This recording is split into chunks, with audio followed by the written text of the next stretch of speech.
Mr. Deepak Satwalekar. Mr. Deepak M. Satwalekar currently serves as a venture advisor at Nexus Venture Partners. Mr. Satwalekar was earlier the managing director and CEO of SDFC Standard Life Insurance Co. Limited. Prior to that, he served as the managing director of Housing Development Finance Corporation (SDFC). He has been a consultant to the World Bank, the Asian Development Bank, the United States Agency of International Development (USAID), and the United Nations Human Settlements Program Habitat. Mr. Satwalekar is a recipient of the Distinguished Alumnus Award from the Indian Institute of Technology (IIT) Bombay. He is on the Advisory Council of IIT Bombay and has chaired and been a member of several expert groups related to industry, government and Reserve Bank of India. Mr. Satwalekar holds a degree in technology from IIT Bombay and an MBA from the American University, Washington, D.C. Ladies and gentlemen, please welcome Mr. Deepak Satwalekar to enlighten us with his words of wisdom.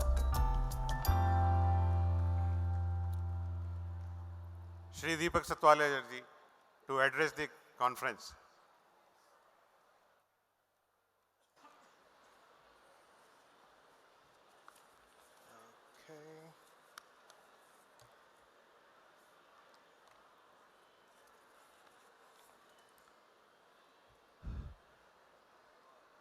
The organizers of today's function, the IMA, my sincere gratitude to you for giving me this opportunity of sharing some of my thoughts on the topic of this conclave. It's a big topic. We've already heard a lot, and I think one of the worst things you could do was to get me to follow the Honorable Minister. He's an inspiring speaker. And unlike me, he does not need any papers, he does not need any supporting material, can speak. In order to control the amount of time I take, I generally write down so that I don't overshoot the allotted time. So it may appear a little bit strained because I'm reading it out, but I think a lot of this, what I'm going to say, is what I truly believe. The first things first, I think we are a truly blessed country. Because if we were not a blessed country, we would not get these multiple opportunities that we've been given to move from the status of a developing country into the developed country. And for some reason, we always seem to stumble at the last mile. I don't know whether it is a question of self-defeatism, whether it's a little bit of lack of confidence that we are unwilling to sit at the same table as the developed countries and therefore hold ourselves back. Often I feel that I think we are pretty accurate in our shooting and we keep shooting our foot very, very accurately. So I think we need to be able to get over that. And I thought that we had got over our diffidence from 1991 and around the time when the IT industry showed the world what India is capable of, when the new set of leaders came out and went forth and expressed to the world what India is and what India can do. But somehow, something is holding us back. And I guess, as the minister said, it's us. We are holding ourselves back. And we need to just make sure that we are able to break through the self-imposed shackles and emerge as a power in our own right. Much has been said, and I think much more will be said before we reach the objective as stated in the topic of this conclave. 18 months back, it looked like there was nothing that could stop us from getting there. Today, there are doubts of not when we will reach, but whether we will reach. And I think this fluctuations from supreme confidence and from depression, I think is not a good thing. When it gets to severe levels, medically these mood swings are symptomatic of bigger illnesses. And I think we need to be very, very cautious about that. We need to be much more stable in how we approach this. Sure, The minister said there are ups, there are downs, there are business cycles, times are good, times are bad. We just need to plow on. We just need to continue going forward. But before I express my thoughts on what we need to do to get to this $5 trillion economy, I just want to ask you a question. Is this the right goal for a country? To be aspiring for being a $5 trillion economy? Is this the goal? To my mind, I don't think that is the goal. I think the role and the goal for any government is to be able to ensure the welfare and the well-being of its people, ensuring that there is a significant improvement on the Human Development Index. I think we need to ensure that we don't have this devastating diversity between those who have the money and those who don't have. And I think earlier in the morning there was a talk which Swamiji mentioned about the 1%. I mean, there's a whole new phenomena in the US where there is an anti-1%. And I think we need to be cautious because historically India has not been a country of that type of wide disparities. We need to make sure that that does not happen. If one of the ways to ensure that there is welfare of the larger body of people in this country is to get to a $5 trillion economy, I'm for it. I think the $5 trillion is not a goal, but I think a means to get to the welfare of the people in this country. And when we get to be the $5 trillion economy, who should benefit from this? Is it a few people? Is it a few companies? Or is it the larger group of people in this country? I think it's the latter. The benefit should be spread way across. And I think the benefits cannot be measured only in terms of economic measures. The benefits will have to be on what I think Swamiji called socio-capital. I think we need to look at the Human Development Index. We need to see are people well taken care of and are free of the day-to-day stressful life that many of them lead. And I think at this point, I just want to clarify that I'm not an armchair socialist, okay? I don't have leftward leanings. I'm just being practical. I think it is important for us as a country to have a successful and a stable country. And I think stability is important if we need to progress on the economic front, because anything which is not going to result in the stable growth of this country is going to be extremely disruptive in a negative manner. So for the past several years, we've heard everybody talk about our youthful population and the potential demographic dividend. Every year, 12 million youth are coming into the job market. And if we look at our performance in creating jobs in the last several years, it's been pathetic. We've just not been able to create the jobs for these people. And my concern is that if we are not able to create the jobs for these people, if there isn't any gainful employment available for them, they're likely to get frustrated, restless, leading to instability, and instead of reaping the demographic dividend, we are likely to reap the demographic disaster. I don't want to sound negative. I will come to what all we can do. But when I look back at all of these issues which are facing us, I just like to list them down first and then talk about what we can do to make sure that we are able to achieve what we stated as our goal. One, not enough jobs are being created. Two, not enough incomes is in the hands of the people, and therefore there is reduced spending. Three, there is excess manufacturing capacity in many sectors, and therefore there is going to be low fresh investments. Four, increasingly adversarial relationships between the center and the states.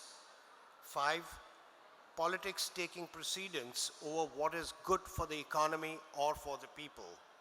Six, increased uncertainty of political tenures leading to short-termism influencing decision-making.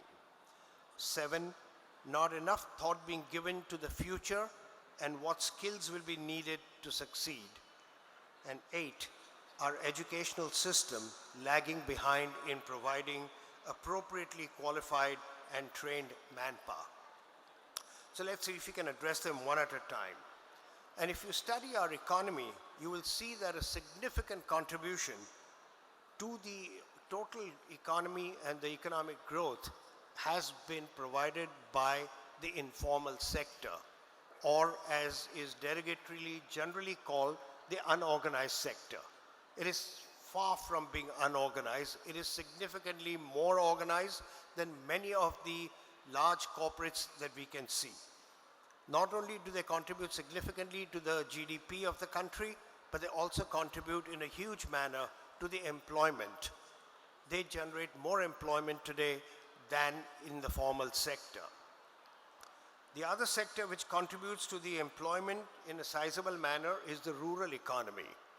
And I don't think that we should just look at what is happening today, that there is a slowdown in the rural economy. But if you go back a few years, it was the rural economy which supported the country's growth. I mean, the entire two-wheeler industry was depending upon sales in the rural economy because the urban economy had stalled. But I think we need to give a significant boost to the rural economy. But I think the current model is not going to work because the current model is based on labor.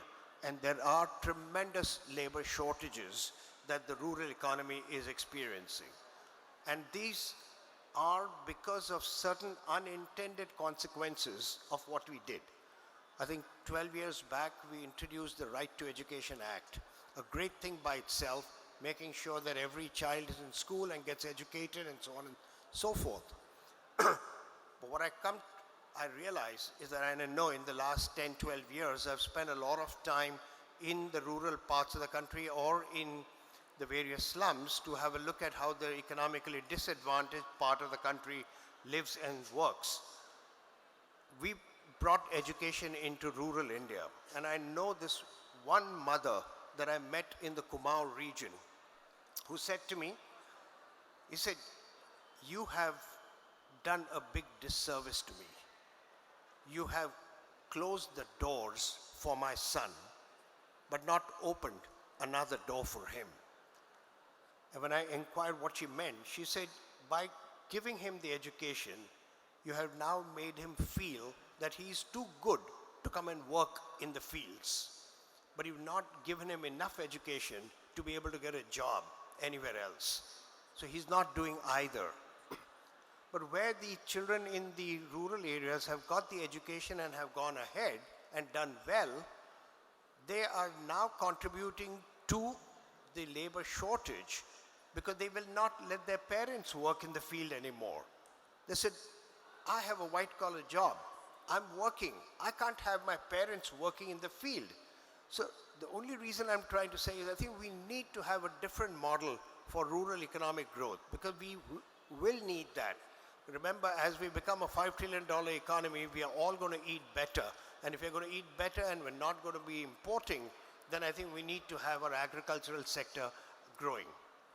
The third component which has really helped the employment generation and the economy is the MSME. And I think not enough is said about it, not enough is done about it, but I think that going forward, I don't expect the large companies to contribute to employment generation with the increasing robotization in the factories and the use of AI in offices. Forget about growing the employment. I would assume that we would see some shrinkage in the employment there. And the only one that I can look forward to where employment will rise is the MSME. And I think we are in the heartland of the small and medium enterprises.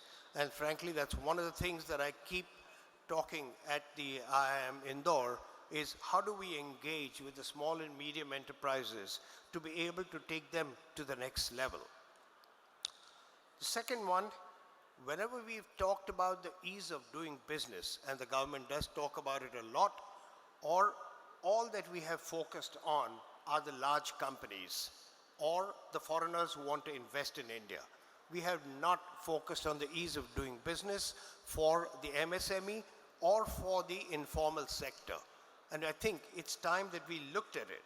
All that we do when thinking about this is finding ways and means not of facilitating, but of harassing and hampering the players in the informal sector. The rules made for large companies are being applied for the small companies. The cost of compliance is significantly high, something that they cannot afford. I think we need to look at the ease of doing business for the sectors which are contributing significantly to the employment generation in this country. The third, all of it, you'll see that all my suggestions will not have financial implications for the government, because I guess there are enough suggestions which have been made which will require government to put in a lot more money, pump in a lot more money. All I'm saying is there are things which can be done, there are processes which we can follow, and we can help reduce the pain and let the Indian entrepreneur grow and go ahead faster. The other day I was talking with some chartered accountants who said that India is the only country where an individual tax officer can interpret the law. Everywhere else it would be the equivalent of the CBDT, which will take a decision, and once a decision is taken, it's applicable everywhere. Here it could be my income tax officer will approve something, your income tax officer may haul you up for the same thing. And I think those result in a lot of wastage of time and effort, which for a small or a medium enterprise is just not affordable. Or if you take the multiple interactions that you need to have with the authority. Recently I found out that in Mumbai there are 8 offices of the GST. The GST can raise an issue with you, you can go there and sort it out. And you may think that that issue is sorted out, but there are 7 other offices which can raise the same issue. There isn't a uniform database that they have, and they are well within their powers to do that. And it's often done not with any intentions, but to harass. So I think we just need to find a way of how we can reduce this sort of intervention from the government and facilitate what we need to do to go ahead. I think to give a boost to the economy, you will need to increase the buying power. And for increasing the buying power, you need to put money into the hands. So I think one of the first things the government will have to do is to look at those sectors which have a huge employment potential. And I think the Honorable Minister heads one of them. Roads are a big generator, because in India, whether it's roads, construction, housing, it is all significantly labor oriented. And I think the impact of the road sector on employment generation in the rural parts of the country is significant. If you look at housing, housing has huge upside, both downstream and upstream. Upstream is in the production of cement and clinker and so on and so forth. Downstream, once the housing is ready, you need the carpenters and the plumbers and the electricians and everyone who operates in India in the informal sector. I think I'm, at this point in time, not pushing for the large infrastructure projects like the airports and the power plants, because it will take a few years for us to see the benefits. Today, we need some quick fixes and some early wins. And I think we need to put some buying power into the hands of people. Many of the reforms that we will impact the ease of doing business are to be implemented at the state level. Unfortunately, with the adversarial relationships we are seeing between the state and the center, what gets decided in the center does not get executed at the state. A prime example of that is the push by the central government on renewable energy, saying that this is the X million gigawatts of power will be generated by renewable, therefore having a positive impact on climate change and so on and so forth. And what we have last year is Andhra Pradesh coming and stopping payments on the power which they have consumed from renewable energy. I believe the amount outstanding today is about 20,000 crores. They're not paying to the renewable companies, who will not be able to pay back the loans they've taken from the banks and the NBFCs, and that cycle will go on. They'll go into default, NBFCs will have problems, banking sector will have problems, and so on and so forth. All it takes is a certain degree of cooperation and coordination between the center and the states. So one way to do this thing. Another thing is, politicians love to give free power, free this, free that. But farmers, when I've spoken to them, have said, giving me free power is pointless if I don't get the power. And therefore, I think what the government did in the first term of this whole direct benefit transfer, I think we need to expand that and extend that, not just to the NREGA scheme, but I'm saying if you want to give a certain amount of money for the power, do a direct benefit transfer into the account of the rural family holder. Now, he can use that money to go and purchase the power, or he may choose to be in darkness. But if he chooses, that's his call, not because the power distribution company decided that it was cheaper for them to have load shedding rather than buy power from a generator and not get paid by the farmer. So I think the direct benefit transfer can be applied in multiple places. In between, I think last year the government started doing it even for fertilizer. And I think the amount of transfers that they will need will be significantly lower than what they did by way of fertilizer subsidy by paying to the manufacturing companies. The seventh point I'd like to make is on the nature of the business and the nature of society and how it is changing very rapidly. The future will be very different from what it has been in the past. The skills that got us here will not be able to take us there in the future. I think what we solved for in the past is not what we will have to look at and address in the future. I mean, take the example of Uber and Ola. I mean, 5-7 years back, you wouldn't have believed it. But I think they're dramatically changing one industry, the auto industry. And I think the auto industry today, we have our own economic problems at this point, and therefore the auto industry is going through a tremendous downturn. But I think the buying patterns will change. Most people would buy a car, drive it to the office, park it there for 8 hours, and then come back in the evening. Now people are saying, why do I need to own a car? I need to use a car. So I think the ownership patterns will change. And again, in any case, a car is something you drive out of the showroom and there's a 30% depreciation in value immediately. Why would you want to do that? There's better utilization of money. And if you extend this, a similar thing will happen to the housing sector. And the youngsters today are not sure. They are unlike me. I stayed for 30 years with one company. Okay? They don't know where they will be next year, where they will not be. Which city will they be in? Which company will they be in? Can they go around buying houses in every city that they move to? No. And they say, why do I need to own the asset? I want to live in it.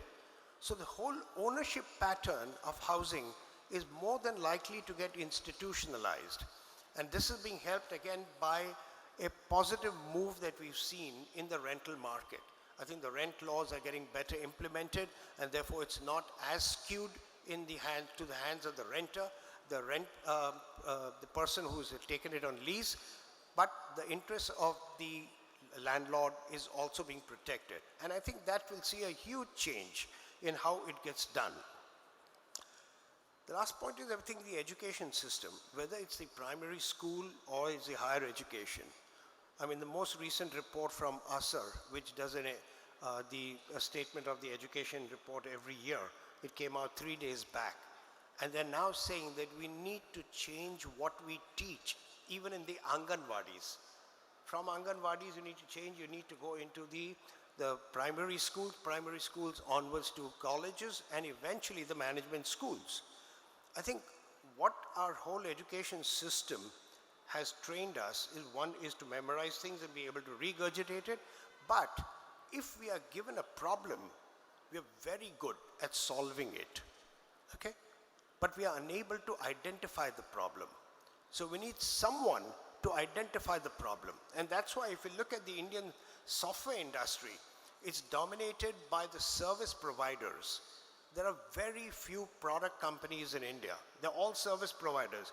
You tell me what the problem is, and I will solve it for you. And I think that's not going to work going forward.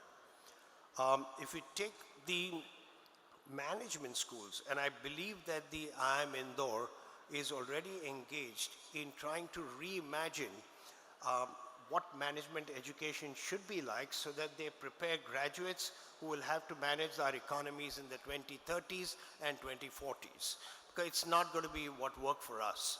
That scenario is gone. That syllabus is not valid anymore. The other point that I'd like to make is to emphasize in our pursuit of this $5 trillion economy is the importance of institutions and rules and regulations. There was a reference made, and I'll say, I mean, every one of us at some point in time, we either read about it, talked about it, or we've gone and seen things in Singapore and admired how clean it is and how everything works. But when Singapore was set up as a country state, it was a swampy, dirty, filthy place. In the elevators, there used to be signs which says, please do not urinate. Okay? I mean, today you can't believe that such a thing would be required, but they had the signs. The difference was they implemented it. If they caught anyone, he was fined. And I think today you don't see that. India is not running short of laws or rules or regulations. What we're running short of is implementation. So instead of just admiring what Singapore has been able to achieve, let's start emulating them and do it. The other thing with Singapore, which one of the cab drivers told me, is that the rules that are framed apply to everyone. It doesn't matter who you are. You could be a VIP, you could be a politician, you could be anything. If you violate it, you're booked. As simple as that. Today, in India, we have separate lines and queues if you're a VIP, and if you're a politician or a minister, everything goes. And I think it does not happen out there. And I think that's very, very important. Because for me, I think the softer side of development process is often much more important than the mad drive for economic growth. And I think that there is a reference which Swamiji made in the morning when he talked about not just pure economic growth, not just capitalism, but a social capital that we need to develop and build up.